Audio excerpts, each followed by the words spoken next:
I am super happy to be able to present the filmmakers behind The Man from U.N.C.L.E, Guy and Lionel.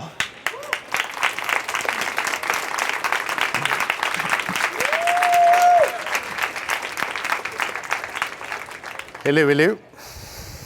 I'm Guy, that's Lionel. Hello. Just in case you were wondering.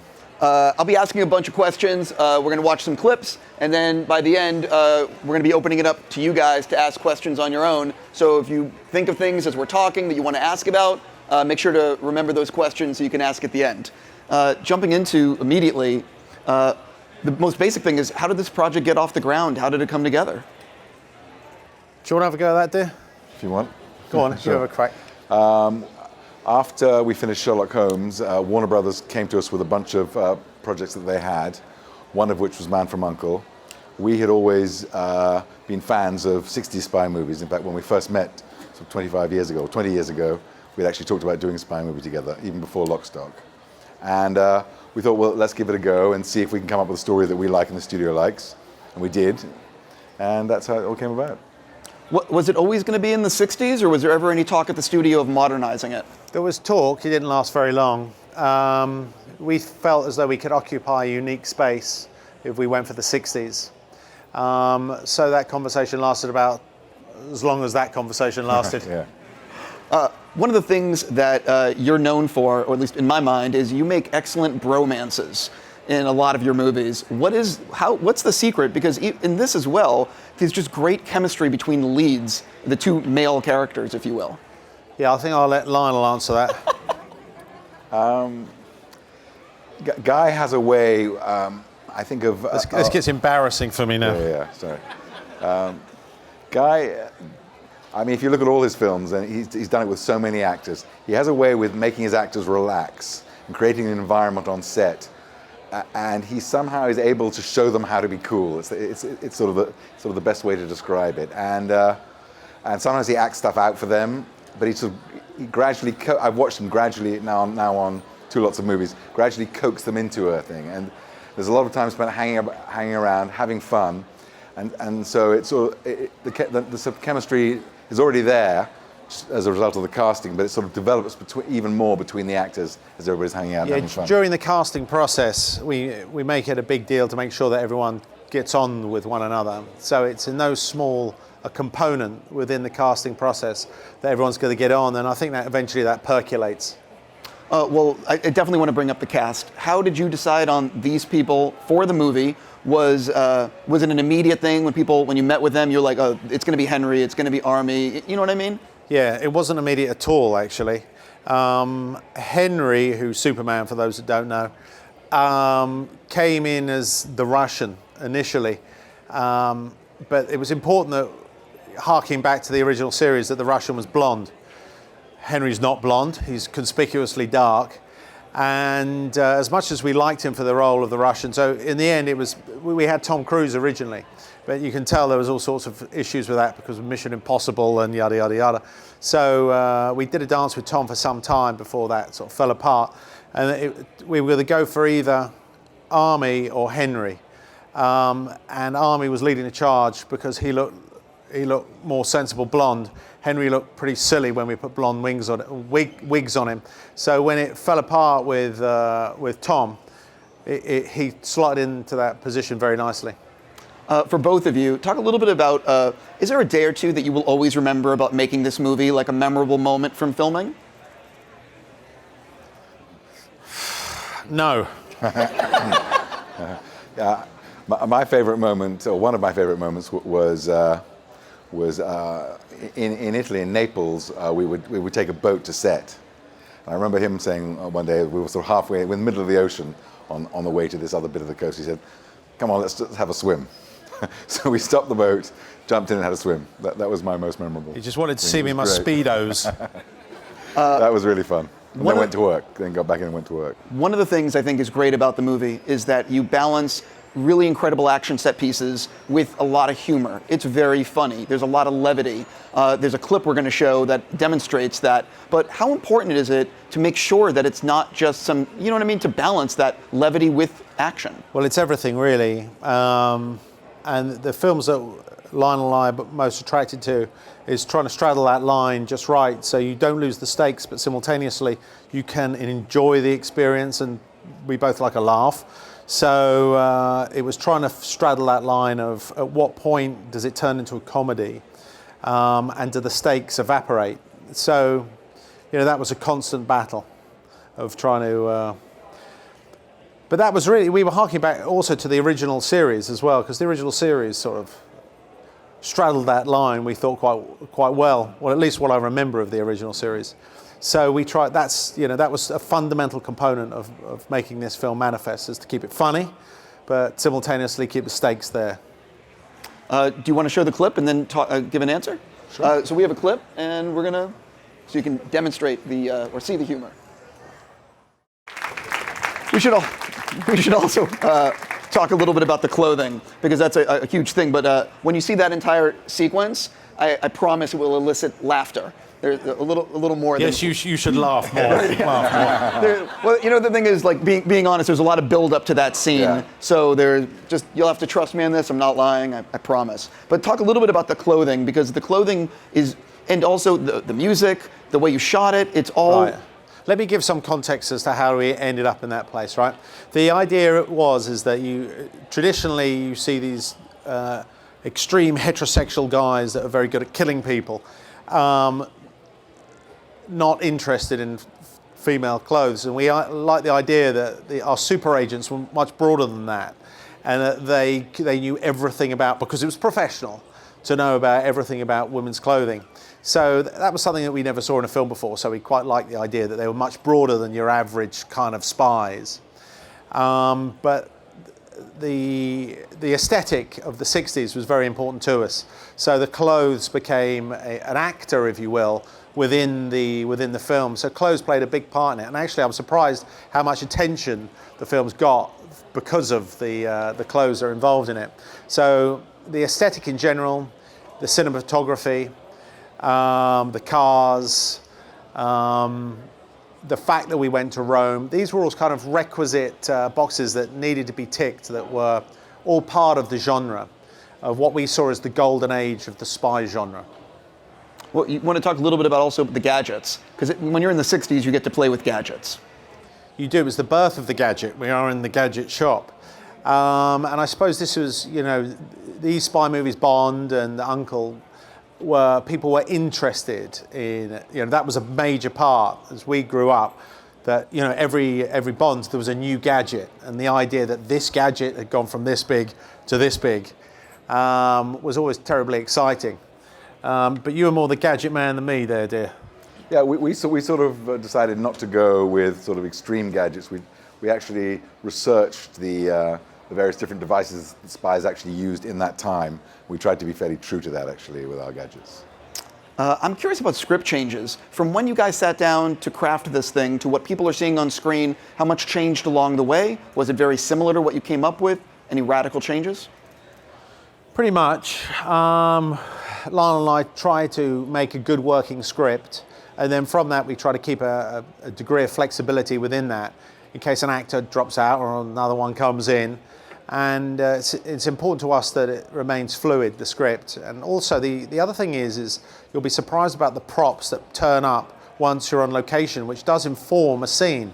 So you can rehearse a scene, and then of course you walk onto the set, and then there are things that are in the way that stop that scene which you've rehearsed 100 times manifest in that way, or you realize there's a more efficient way to make it manifest. So inevitably we end up working on the script quite a lot. And the actors are very involved in that process. That's another part of the casting process. You want to make sure that they can think for themselves, these guys. And then that makes the process more interesting for he and I and the rest of the team. Yeah. I would just say the script is a sort of constant process of discovery for us. And the whole idea for us is to evolve it. And we go through many, many different iterations of each scene along the way. We have our drafts, then we go into rehearsal, and then actually on set. And I think it's part of the fun. As Guy was saying, it's really part of the fun of it all. And that's, we need to it needs that to get to where it finally ends up. Well, if I'm not mistaken, on the Sherlock Holmes movie, when you work with Robert, he's very much like break down the scene right before you're going to film, figure out how can we make it better. How was it on this in terms of that kind of a setup before a scene? Are you always talking to the actors, how can we make it better? Or, you know what I mean? Yeah, pretty much. I mean, what tends to happen is you got 10 minutes before you start, and if you've got 10 minutes before you start, we all sit down and go, well, do we think we can improve this? Or we make sure that we build in an access of time that which we can bite into, a contingency of time that we can bite into. So we'll sit down and then we'll read it through and go, is that good enough? Can anyone come up with anything better? And if you can, you can, and if you can't, you can't. And you know, it's sort of 50% of the time you can trump it. I think a lot of his best inspiration is on set. Guy gets on set, the set's dressed, actors in costume, they come on. During the blocking, he gets very inspired and has lots of really fantastic ideas. And I think a lot of the best stuff comes from that, actually. I'm very curious for both of you. Do you like to work with storyboards? Are you very much figuring out the shot in the moment? How much is it pre-production or pre-viz? I think storyboards are a complete waste of time. Although I started my career with storyboards, again, what happens is that you end up in the location and then you realize that your storyboard is now obsolete because there are different elements that are involved. And if you're too religious about a storyboard, I think it's another thing you got to worry about. And really the best thing to do is get the guys in the environment and get them to give the first couple of renditions of how they think the scene should be and then go from there. But storyboards, we used to use them, and then every time we have them done, which we still do for some reason, I always go, we'll never do that again. One of the things in the movie, and as you all saw in the trailer, one of the big things is music. And I would like to show a clip that demonstrates some of the music in the movie and just to talk about the music. We have a second clip.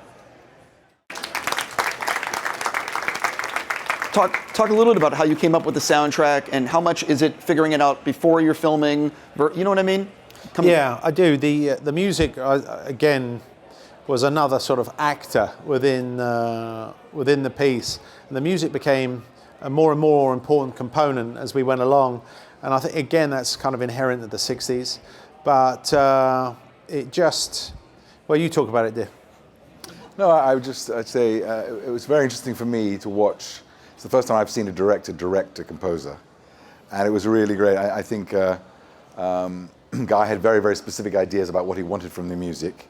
And we had a great young composer called Daniel Pemberton, who brought a lot of raw material to the process, which then Guy shaped with him. And it was just very, very interesting to watch it. And it really does, I think, he comes from music videos, and I think music informs a lot of the way he constructs his scenes. So I think it was absolutely critical, and I think it works very well in this movie. I'm going to ask the film nerd question now. How long was your first cut versus the final release? We're quite tough on ourselves, actually, on these things. I suspect it was half an hour longer. But then as soon as you dip your toe in the water and you see how people react to it, you go, oh, do we really need that? It's funny, you watch a film with an audience, it's funny how different you really start paying attention. You're allowed to indulge yourself when it's just us two in a room and we're watching it, and then all of a sudden you put 50 people in that room and you go, oh, hold on, each scene really has to earn its keep. And so by the time we finished with it, we were down another half an hour from what we thought was good. And in the very last minute, we took 10 minutes out, which we thought was impossible. So that 30 minutes longer was not an assembly cut. That was an actual, an early director's cut. No, I think we probably took 20 minutes out of a director's cut, which is still a significant amount, because we're not, I think, we want an hour, 40 minutes, something like that. About an hour and 40 minutes, so. Are you both a fan of extended cuts, or do you feel like the version you put in theaters, that's the one I want, that's the one I always want to see on cable, that's it? Pretty much. I like my movies short, unless, again, they can earn their keep. And I think there's a natural length to a film. I'll lean on the side of being heavy with the scissors rather than the other way around, because in the end, it's me that ends up wearing it. And I'm nervous about boring people. Well, I have to ask you, you say there was 10 minutes that came out at the very end. Was that one sequence? Was it through the entire film? What was the toughest thing that last thing that you cut out? It's a funny thing. It's what happens is you test yourself. You go, look, I'm going to take 10 minutes out, and you're going to see where it came from, and you'll be surprised. You know, you can take certain scenes that you're in a certain environment that should be 7 minutes long, and you can get 3 minutes out of it, and you were sure you couldn't get anything out of it at all, and then you can do something with the same the other way at the other end, and then you show it to your partner, and he goes, okay, so where are you going to take the 10 minutes from? You go, no, we've taken it out, and that will tell you that you can lose 10 minutes where you think it cannot be lost. What did you both learn from the friends and family screenings or test screenings that really impacted the final release? Was there one note you got from one person that was like, of course? Not really, actually. I think by the time we had come to friends and family and test screens, I think we were pretty much... Yeah. I think mostly we were relieved because people were laughing. So that was good. That was great. They were great. They were actually really fun experiences, those screenings, actually. And we didn't, it was a weird one. On this one, we didn't really... The film is pretty much what it was and what Guy wanted it to be, and there wasn't anything major. There were no reshoots on this. I mean, most films nowadays, you put in the contingency a week's worth of reshoots, and on this we didn't have a day's reshoot. I speak to a lot of filmmakers, and they always talk about the one sequence that they kept on going back to in the editing room, the one that they were really tough on themselves on. They couldn't get it right. Did you have one of those on this movie? Not really, not really. I mean, I think what he was saying was that there was one action sequence, which is the one he took 3 minutes out of at the end, which was the scene with the car chase at the end, and that felt that took a bit of work, and that was a lot to do with the music. That was music, that was music more than anything. It was finding the right piece of music to fit in there, which we thought would be a doddle, because usually we have a stockpile of great tunes that you can pull out and go boom, stick that on that, and that will work. And it's funny, in this sequence we tried absolutely everything, and we just couldn't get any music to work with it. And in the end we found something, but it did take a long time to find something. You guys have worked together for a number of years. Since no one's watching or here in the room with us, what's the biggest fight you two have had, and what was it over? Oh no, I mean, they're endless. And they're all quite big. Oh no, there's too many, and they're too big to even sort of get into. But I think the important thing is that, you know, once we have these battles, as I say, of which there are many, that we don't take it personally. So, you know, we dust ourselves off and go back to work, and we like the fact that we can have altercations. In fact, I'd argue that we have less altercations now, dear, don't we, dear? Yeah, we do, dear. What's funny is that we actually, when we're not fighting over work, we normally try and come up with some, we have some sort of discussion about the meaning of life that we can get into a fight too. We enjoy fighting so much that every few weeks we get into a thing. It's part of the entertainment. But they are becoming less frequent, which is disappointing. Yes. It is now time to take questions from the audience. So I believe there's going to be some mics being passed around. And hi, thank you, gentlemen, for coming. I always had this question of years watching spy films. Can you describe the concept and styles between British spy flicks and American spy flicks, say Bond versus, Mission Impossible? And besides the action sequences, how can you explain the culture between American and British spy genres? Hello.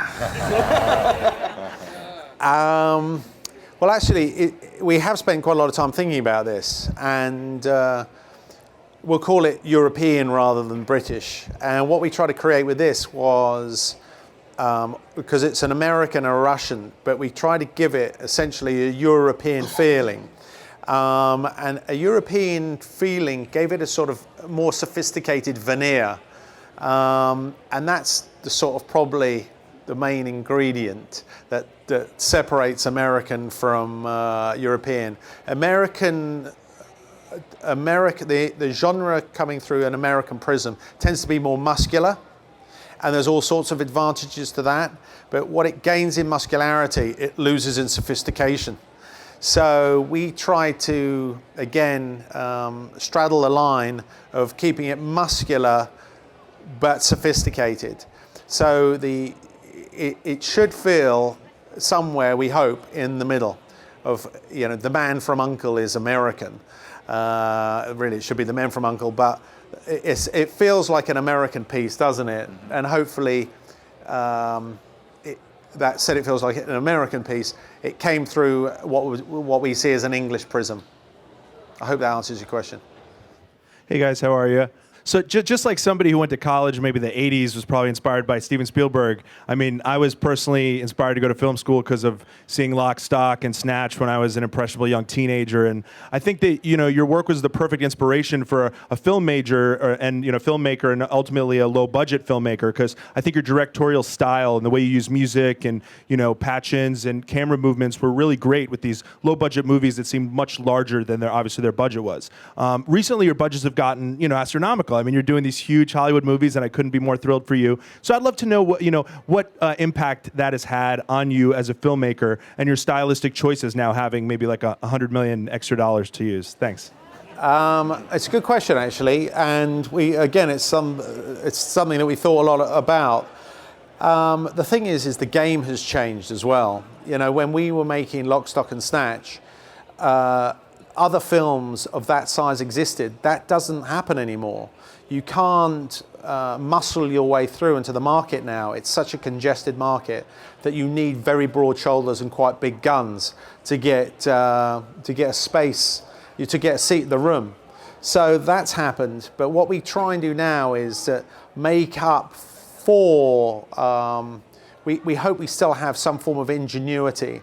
And what I try to do is to take that which is conventional and make sure that it doesn't remain conventional. So, you know, if there's one word I'd like to summarize this film as being, it would be fresh. I hope there's nothing else like this, and as far as I'm concerned, as far as all the things that we've seen recently for a long time, we haven't seen anything like this, although it's in the spy genre, and that was because I think, well, there was all sorts of reasons, I hope, and by the way, I'm slightly biased because I like the film, but it was a definite effort to make sure that we did not become conventional. I hope that answers the question. Some of it. I was going to say, I hope you guys enjoyed getting to hear Lionel and